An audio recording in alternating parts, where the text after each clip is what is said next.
Bismillahirrahmanirrahim. Assalamualaikum warahmatullahi taala wabarakatuh. Alhamdulillahi rabbil alamin wassalatu wassalamu ala asyrafil anbiya'i wal mursalin wa ala alihi wa sahbihi ajma'in. Qala rabbi shrah li sadri wa yassir li amri wahlul 'uqdatam min lisani yafqahu qawli. Subhanaka la ilma lana illa ma 'allamtana innaka antas samiul alim wa la haula wa la quwwata illa billahil aliyyil azim. Alhamdulillah, syukur kita kehadrat Allah Subhanahu Wa Taala kerana masih lagi kita diberi ruang dan peluang, diberi taufik dan hidayahnya untuk kita sama-sama teruskan pembelajaran kita dalam subjek Usuluddin, yang mana kita hari ini akan menghuraikan berkaitan dengan tajuk 2 dalam bab akhlak bagi Usuluddin tingkatan 5, yang mana tajuknya adalah Tarikhut Tadwin Ilmu Tasawuf, iaitu sejarah penyusunan ilmu tasawuf, yang mana kita akan menyentuh sedikit berkaitan dengan ulama-ulama yang telah menyusun ilmu-ilmu tasawuf ini, yang berkaitan dengan nama ulama dan kitab-kitabnya secara ringkaslah. Okey, dan At-tasawuf fi ahdi sahabah huwa jihadun nafsi wat-tasfiyah min akhlaqus sayyi'ah, iaitu tasawuf pada zaman sahabat adalah jihad diri ataupun benteng diri melawan diri daripada sifat-sifat yang buruk. Okey, ba'da ahdis sahabah wat tabi'in ittasa'a ilmu tasawuf fi nitaqil mustaqal mustaqallin wa tadwinuhu biwajhi khas, wa kana min awailul ulama alladhi katabu fit tasawuf kama yali, iaitu pada zaman sahabat dan tabi'in perkembangan tasawuf ini berkembang secara perbincangan yang kecil dan secara khusus sahaja, dan kemudiannya ulama-ulama telah menuliskan tentang ilmu tasawuf ini adalah seperti berikut. Ni nak bincangkan tentang ulama-ulama yang telah menulis berkaitan dengan ilmu tasawuf. Okey, yang pertama, antara ulama yang telah mengarang ataupun menulis ilmu tasawuf, membukukan ilmu tasawuf ini adalah Al-Haris Al-Muhasibi, iaitu yang wafat pada tahun 243 Hijrah. Antara kitab-kitab yang telah ditulis oleh beliau Al-Haris Al-Muhasibi rahimahullah ialah Bid'u man anabi ilallah, dan yang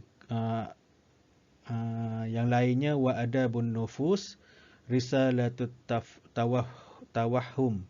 Okey, itu antara kitab-kitab yang telah ditulis oleh ulama Al-Haris Al-Muhasibi. Kemudian yang kedua, Abu Talib Al-Makki, sanatul wafat, iaitu meninggal pada tahun 386 Hijrah, dan antara buku-buku ataupun kitab-kitab yang telah dikarang adalah Qutul Qulub fi Muamalatil Mahbub. Dan yang ketiga, ulama Abu Hamid Al-Ghazali, Imam Al-Ghazali meninggal pada tahun 505 Hijrah, dan di antara kitab-kitab tasawuf yang telah dikarang oleh beliau adalah Bidayatul Hidayah dan Ihya Ulumuddin. Okey, itu di antara tiga ulama yang telah membuat pembukuan terhadap ilmu tasawuf ini. Okey, dan kemudian kita nak teruskan kepada perbincangan untuk masdarut tasawuf. Okey, sumber ilmu tasawuf ini. iaitu an-nabiyyu sallallahu alaihi wasallam huwa masdarut tasawuf. Sumber bagi ilmu tasawuf itu adalah Rasulullah sallallahu alaihi wasallam. Qad ja'alallahu ta'ala syakhsiyatun nabiyil karim Muhammad al-manuzaj al-arqi wal asma lis-sulukil bashari wal iqtida'u bihi wa huwa al-uswatul hasanah lil bashari jami'an. Iaitu Allah telah menjadikan peribadi Rasulullah sallallahu alaihi wasallam itu adalah contoh yang terbaik dalam kehidupan manusia. Tak ada dah yang terbaik selain daripada Rasulullah sallallahu alaihi wasallam daripada sudut akhlaknya, dan yang patut menjadi ikutan kerana ianya adalah contoh teladan yang terbaik untuk seluruh manusia. Okey, dan kalau awak perhatikan dalam buku teks tu, dia ada min asasi tasawuf, daripada asas-asas tasawuf. Okey, yang pertama al-wahyil ilahi, menyampaikan hukum-hukum Al-Quran dan sunnah-sunnah yang wahyu daripada ilahi. Okey, al-wahyul ilahi. Yang kedua tablighul ahkamul Quran al-Karim was sunnah al-mutahharah, iaitu menyampaikan hukum-hukum Al-Quran dan sunnah yang suci. Yang ketiga, tatbiqul awamiri wan nawahi ad-diniyah, mempraktikkan ataupun melakukan segala suruhan dan larangan Allah. Tatahhiru arwahil bashar wa tanzimul awamilihim, mensucikan rohani manusia dalam menyusun sistem kerohanian manusia.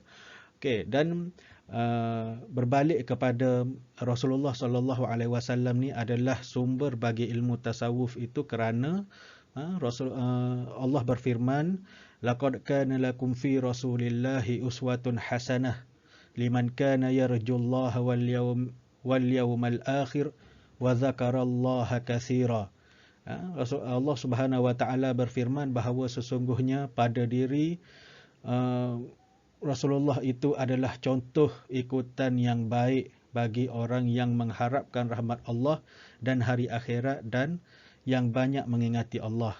Daripada hadis Nabawi pula ada bukti ataupun ada dalil yang menyatakan bahawasanya Rasulullah itu adalah orang yang paling baik akhlaknya, orang yang paling boleh dijadikan contoh ataupun sumber bagi ilmu tasawuf adalah melalui hadis Nabi an Sa'id bin Hisham radhiyallahu anhu, qala ataitu Aisyah faqultu ya ummul mu'minin ukhbirini bi khuluqi Rasulillah sallallahu alaihi wasallam, qalat kana khuluquhu al-Quran. Dan daripada Sa'id bin Hisham ni, dia kata dia jumpa dengan Sayyidatina Aisyah. Dia tanya, wahai ummul mukminin, khabarkanlah kepadaku tentang akhlak Rasulullah sallallahu alaihi wasallam.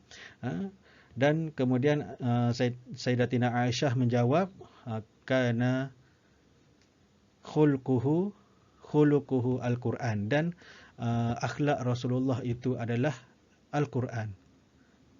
Dan itu adalah bukti di mana masdarut tasawuf ataupun sumber ilmu tasawuf itu adalah diri baginda Rasulullah sallallahu alaihi wasallam. Oleh kerana kita ni tak dapat nak berjumpa dengan Rasulullah, maka carilah kitab-kitab ataupun buku-buku yang menerangkan tentang kepribadian Rasulullah sallallahu alaihi wasallam supaya kita lebih mengenali Rasulullah sallallahu alaihi wasallam. Dan kemudian ba'dal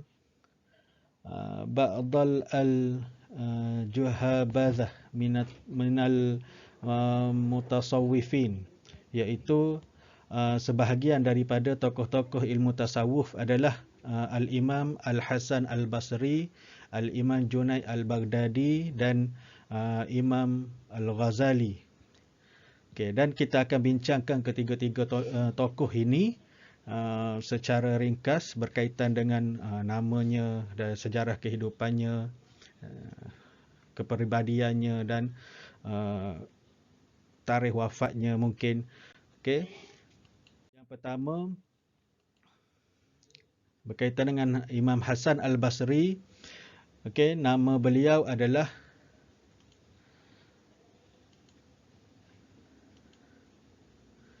Okey, Al-Hasan bin Abi Al-Hasan Yasar radhiyallahu anhu wa kunyatuhu Abu Sa'id. Okey, itu nama penuh dia. Dan kemudian Nash'atu, kehidupan dia. Okey, wulida fil Madinah, beliau dilahirkan di Madinah.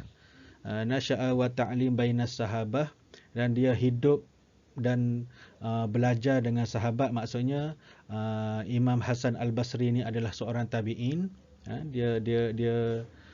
Dia hidup dan dia belajar daripada mulut sahabat Rasulullah sallallahu alaihi wasallam. Kemudian Asha baina kubbar sahabah ka Utsman bin Affan wa Ali bin Abi Talib wa Talhah bin Ubaidillah wa Imran bin Husain wa Anas bin Malik wa ghairihimun nas ajma'in. Iaitu beliau ni telah belajar ataupun hidup dalam kalangan sahabat-sahabat yang besar, seperti Utsman bin Affan, Ali bin Abi Talib, Talhah bin Ubaidillah, Imran bin Husain dan Anas bin Malik, dan ramai lagi lah. Okay, dan kemudian dari sudut as-suluk, iaitu kepribadiannya, kan Al-Hasan Al-Basri ubadan kathir as-siyam wal qiyam, iaitu Hasan Al-Basri ini merupakan ahli ibadah yang banyak melakukan puasa sunat dan solat malam, qiyamul lail. Kana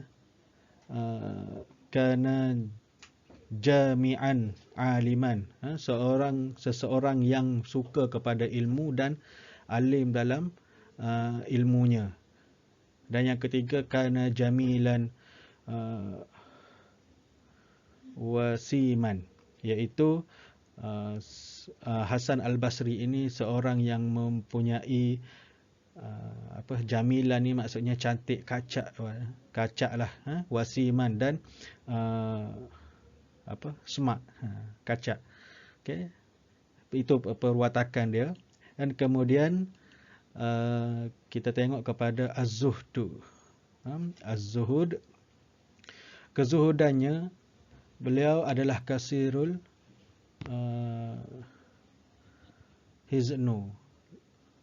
haznu, iaitu banyak menangis ataupun banyak bersedih. Bersedih berkaitan dengan memikirkan tentang pembalasan Allah Subhanahu Wa Taala serta hari akhirat. Yakfurul akhiratu daiman, sentiasa memikirkan tentang kehidupan akhirat. Yajma'u bainad dunya wal akhirah, beliau telah menyeimbangkan dunia dan akhirat. Dia tak tinggal satu, dia tak tinggal dunia dan dia tak tinggalkan akhirat. Maksudnya nak berjaya di dunia kena ada ilmu, nak berjaya di akhirat kena ada ilmu, dan nak berjaya di dunia dan akhirat pun kena ada ilmu. Okey, akhufu wa akhshan nas billah, iaitu takut dan sangat takut kepada Allah Subhanahu Wa Taala, seorang yang bertakwalah. Okey, seterusnya berkaitan dengan kewafatannya, beliau telah wafat pada malam Jumaat pada bulan Rejab tahun 110 Hijrah. Okey, itu berkaitan dengan Imam Hasan Al-Basri. Okey, seterusnya Al-Imam Al-Junaid Al-Baghdadi. Okey, Imam Al-Junaid Al-Baghdadi, iaitu kita tengok kepada nama penuh dia, Abul Qasim Junaid bin Muhammad bin Junaid Al-Nahawandi Al-Baghdadi. Itu nama penuh dia. Dan kemudian yang kedua, Nash'atu. Okey, beliau wulida al-Imam Al-Junaid bi Baghdad ba'da sanah 220 Hijrah, iaitu dilahirkan di Baghdad selepas tahun 220 Hijrah. Beliau merupakan ahadul ulama ahli sunnah wal jamaah wa min a'lamit tasawuf as-sunni fil qurun salis al-hijri. Iaitu beliau merupakan seorang ulama ahli sunnah wal jamaah dan seorang yang alim dalam ilmu tasawuf sunni pada kurun yang ketiga hijrah. Kan al-imam al-Junaid yattafaqahu ala mazhab ashabil hadis. Imam Junaid mendalami ilmu dalam bidang hadis dan bersahabat dengan Al-Haris Al-Hasabi dan Abu Hamzah dan telah mempelajari banyak ilmu. Dan beliau telah mempelajari banyak daripada ilmu-ilmu. Maksudnya bukan satu ilmu sahajalah. Okey, yang ketiga as-suluk. As-suluk ishtaghala min umrihi bil ibadah faridatun asruhu fil ilmul ahwal wal kalam ala lisan sufiyah. Yang ketiga, kana syaikhan min masyayikhil ahli tasawuf al-awwalin, kana haratana ala sunnati wa itba'us salaf. Iaitu beliau merupakan seorang yang menghabiskan umurnya dengan banyak beribadat, dan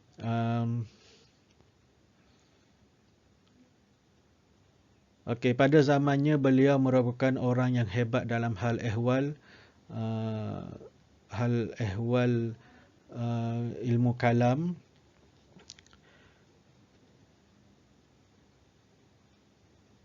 dalam perbincangan yang berkaitan dengan kesufian. Okey, kemudian kana syaikhan min masyayikh ahli tasawuf al-awwalin. Beliau juga adalah syekh daripada kalangan syekh bagi ilmu tasawuf, guru daripada kalangan guru-guru ilmu tasawuf. Dan kemudian beliau juga sangat menjaga sunnah dan mengikut golongan salaf. Okey, dan yang keempat az-zuhdu. Okey, kezuhudannya, kasirul ibadah wa sa'adiyanu dunyahu li akhirih. Dan beliau merupakan seorang yang banyak beribadat dan berusaha di dunia untuk akhiratnya. Kathirus siyam wal qiyam, banyak berpuasa dan melakukan qiyamul lail. Min ahli ridha bil qada fir rakha'i wal bala, seorang yang redha dengan ketentuan sama ada senang ataupun susah. La yaddakhir min malihi fi zuhud, tidak menyimpan harta kerana kezuhudannya. Okey. Dan yang terakhir al-wafat. Beliau wafat, Imam Al-Junaid ini wafat pada tahun 298 Hijrah pada hari Jumaat di Baghdad. Okey, seterusnya Imam Al-Ghazali. Ini antara yang imam yang masyhur dalam bidang tasawuf, Imam Al-Ghazali. Di antara kitabnya adalah Ihya Ulumuddin dan Bidayatul Hidayah.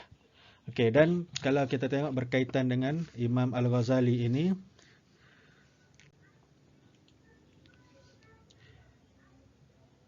nama beliau adalah Muhammad bin Muhammad Al-Ghazali.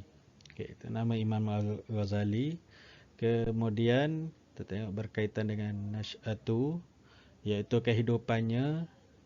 Okey, wulida bitus sana 450 Hijrah, dilahirkan di Tus, sebuah bandar di Parsi, pada tahun 450 Hijrah. Kemudian Asha al-Imam Al-Ghazali fi usratil fakirah ma'a akhihi Ahmad wa abuhu syaghilan fi azal as-sawf, iaitu beliau hidup dengan dalam persekitaran keluarga yang miskin bersama abangnya Ahmad dan bapanya yang bekerja sebagai penenun ataupun tukang tenunan bulu, macam itulah, kapas dan sebagainya. Okey, kemudian kana abuhuma ila lisufiyah la yakulu illa man kasbu yaduhu, dan ayah beliau cenderung kepada bidang kesufian, dan beliau tidak akan makan kecuali dengan hasil usaha sendiri. Akhazal Imam Al-Ghazali ilman kasiran ala yadul masyayikh fi zamanihi wa min ashhuruhum Al-Imam Al-Juwaini. Dan Imam Al-Ghazali ini sangat alim dan pakar dalam banyak ilmu. Imam Al-Ghazali sangat suka ataupun sangat hebat dalam menuntut ilmu, dan dia menuntut ilmu daripada gurunya ataupun syekhnya pada zaman dia, dan antara gurunya yang masyhur adalah Imam Al-Juwaini. Kemudian akhazal fiqhu wa usulul fiqh wa ilmul kalam wal mantiq wal falsafah hatta bara'a wa ahkamu kullu tilkal ulum. Dan beliau juga menguasai ilmu fiqh, ilmu usul fiqh dan ilmu kalam, ilmu mantiq dan falsafah, sehingga beliau mahir dalam bidang-bidang yang beliau ceburi, dalam semua bidang yang beliau ceburi. Dan seterusnya as-suluk, dia punya kepribadian, yusalliku al-Imam Al-Ghazali tariqut ta'lim wa ta'allum fi hayati bimanhajin Nabi sallallahu alaihi wasallam wa sahabah wa atba'it tabi'in radhiyallahu anhum ajma'in manhajan sahihan. Dan beliau mengambil jalan untuk belajar, jalan pengambilan ilmu daripada manhaj Nabi sallallahu alaihi wasallam, daripada sahabat tabi'in dan tabi'in kesemuanya. Itu adalah manhaj pembelajaran ataupun manhaj ilmu beliau. Kana aliman bari'an min syattal ulum wa indahu zaka'u azim wa abqari fi zamanihi. Dan beliau adalah pakar dalam banyak bidang ilmu, dan beliau juga adalah seorang yang genius pada zamannya. Kana lahu majlisun khas baina ahlil ilmi, dan beliau juga ada majlis khusus yang beliau adakan untuk ahli ilmu, dan menyebarkan tamadun Islam ketika itu.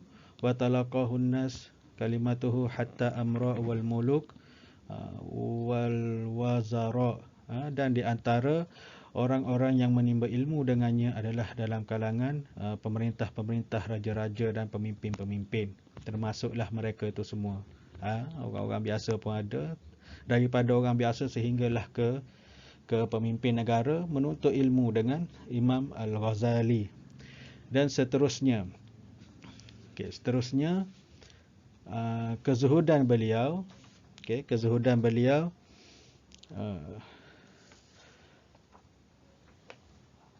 Taraka al-Imam Al-Ghazali al-mal wal jah wara'u zuhrihi fa khashiya ala nafsihi al-ujub.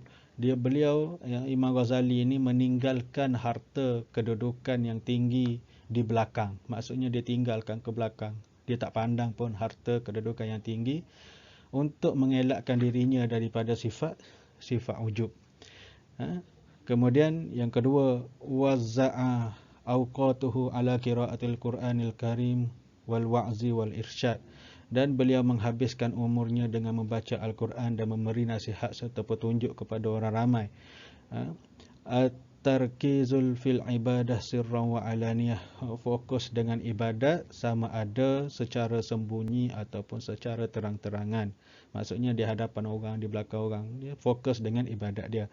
Da'watuhu ila tasawuf wa zuhud fi hadhil hayatid dunya wa da'watun wadihatun fi mu'allafatil akhirah la siyama fi kitabihi Ihya Ulumuddin. Dan beliau telah berdakwah dalam bidang kesufian, kezuhudan pada kehidupan dunianya, dan dakwah beliau itu adalah dakwah yang jelas dan beliau juga telah mengarang banyak kitab dan termasuklah kitabnya yang masyhur iaitu Ihya Ulumuddin. Dan yang terakhir adalah wafatuhu, iaitu Imam Al-Ghazali ini meninggal ataupun wafat pada hari Isnin 14 Jamadil Akhir tahun 505 Hijrah. Dan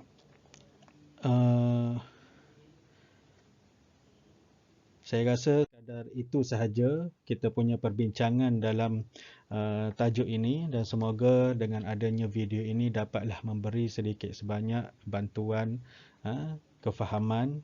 Saya mohon maaf kalau ada apa-apa penterjemahan ataupun tutur kata saya yang mungkin ada yang tidak difahami, dan semoga ini dapat menjadi asbab kebaikan untuk kita semua. Wallahu a'lam bissawab. Assalamualaikum warahmatullahi taala wabarakatuh.